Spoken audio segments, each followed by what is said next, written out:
ఒకవేళ మనం మామూలుగా 3 రోజులు ఉపవాస ప్రార్థనలో, 7 రోజులు ఉపవాస ప్రార్థనలో, 10 రోజులు ఉపవాస ప్రార్థనలో అని ఒకవేళ మనం పెట్టుకున్నట్లయితే, ఈ 3 రోజులు ఉపవాస ప్రార్థనలో మనం ఎక్కడుండాలి?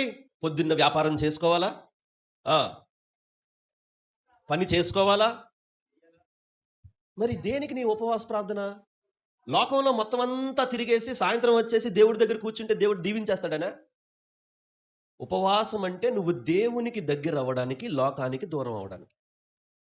యేసు ప్రభువు ఉపవాసం ఉన్నాడండి. 40 రోజులు మేము కూడా ఉపవాసం ఉంటామండి శ్రమల దినాల్లో. మంచిదే. కానీ ఆయన ఎలా ఉన్నాడు? మనం ఎలా ఉంటున్నాం?